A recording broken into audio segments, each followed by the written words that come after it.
ہم جانتے ہیں کہ اس وقت پاکستان ایک شدید مشکل میں ہے، اور وہ مشکل یہ ہے کہ 76 سال آزاد ہونے کے باوجود ہم مختلف قسم کے غلامی کے شکنجوں میں ہیں۔ یہ غلامی انٹرنیشنل اسٹیبلشمنٹ کی بھی ہے، اور یہ غلامی ہماری اندرونی غلامی بھی ہے۔ ہم جانتے ہیں کہ ہمارے اس پورے نظام پر طاقتور لوگوں کا قبضہ ہے، جاگیردار، سرمایہ دار، فوج کے جرنیل، بیوروکریٹس۔ یہ ایک اکٹھ ہے جس کے نتیجے میں 76 سال سے پاکستان کے عوام آگے نہیں بڑھ پاتے، پاکستان ترقی نہیں کر پاتا اور اس شکنجے سے نہیں نکل پاتا۔ ان میں سے ایک سینئر پارٹنر ہوتا ہے، ایک جونیئر پارٹنر ہوتا ہے، یہ سب آپس میں اشتراک کر لیتے ہیں، یہی پارٹیوں میں اپنی انروڈز بنا لیتے ہیں، اور یہی لوگ اس پورے نظام کے اوپر قابض ہیں۔ اگر آئین کے مطابق پاکستان چلے گا تو سب کے لیے بہتر ہے، تمام اداروں کے لیے بہتر ہے، عوام کے لیے بھی بہتر ہے، فوج کے لیے بھی بہتر ہے، بیوروکریسی، عدلیہ اور سیاستدانوں کے لیے بھی بہتر ہے۔ اور جب آئین کو بار بار پامال کیا جائے گا اور قبضہ اپنا قائم کر دیا جائے گا تو خود ادارے بھی تباہ ہوتے ہیں اور پاکستان بھی پیچھے کی طرف چلا جاتا ہے۔ اور پھر ہم یہ بھی دیکھتے ہیں کہ چند لوگ اداروں کو بھی یرغمال بنا لیتے ہیں اور ملک کی سیاست کو بھی یرغمال بنا لیتے ہیں۔ یہ رویہ اب ختم کرنا پڑے گا، اور اس کے لیے عوام میں شعور کی سطح ہر گزرتے دن کے ساتھ بلند ہو رہی ہے۔ ہمیں افسوس ہوتا ہے کہ جب ہم دیکھتے ہیں کہ وہ ادارے جن کی طرف لوگ دیکھا کرتے تھے کہ یہ وہ ادارہ ہے کہ جہاں بالآخر ہم تحفظ اپنا محسوس کرتے ہیں، یہ وہ ادارہ ہے جہاں پر ہم سمجھتے ہیں کہ اب اس کے بعد ہمارے لیے کوئی پریشانی نہیں ہے، اب ایسے اداروں کے لیے بھی بڑے بڑے سوالیہ نشان پیدا ہو گئے۔ چند لوگوں کی ذاتی انا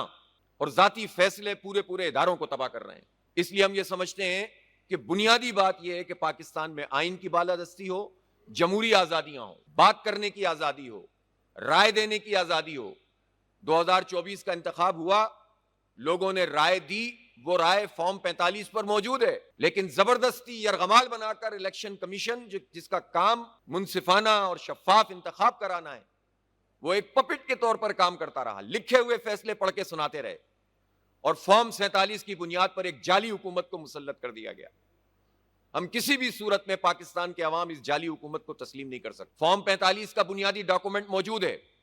اور میں یہ بھی کہنا چاہتا ہوں کہ جو لوگ اس موقع پر، جب پوری قوم میں ایک کنسنسس موجود ہے، اور وہ کنسنسس یہ ہے کہ فارم 45 کی بنیاد پر فیصلہ ہونا چاہیے، ایسے موقع پر اگر کوئی ری الیکشن کی بات کر رہا ہے تو اس کا مطلب یہ ہے کہ وہ انہی کے ایجنڈے کو آگے بڑھائے گا کہ جو نئی ڈیل کر کے نئی جوڑ توڑ کریں گے۔ اس لیے فارم 45 والا بنیادی ڈاکومنٹ جو موجود ہے، اس کی بنیاد پر پورے پاکستان میں فیصلہ ہونا چاہیے، جوڈیشل کمیشن بننا چاہیے، اس میں سپریم کورٹ کو پیش قدمی کرنی چاہیے، اور یہ پاکستان کے عوام کا حق ہے کہ جس کو اس نے رائے دی ہے، کوئی بھی پارٹی ہو۔ اس لیے یہ قوم کو دھوکہ نہیں دیں، بلکہ اگر ذرا رتی برابر بھی اخلاقی جرت ہوتی ان پارٹیوں میں، جو نون لیگ اور پی پی کی صورت میں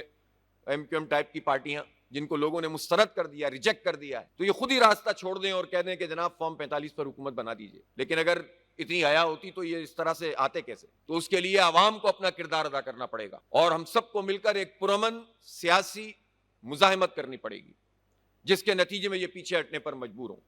اور ایسے لوگوں پر بھی نظر رکھنی پڑے گی کہ ایسے موقع پر جب قوم میں کوئی کنسنسس پیدا ہو رہا ہو تو وہ کوئی دوسری بات شروع کر دیں۔ تو اس لیے ایسے سارے لوگوں پر بھی نظر رکھنے کی ضرورت ہے۔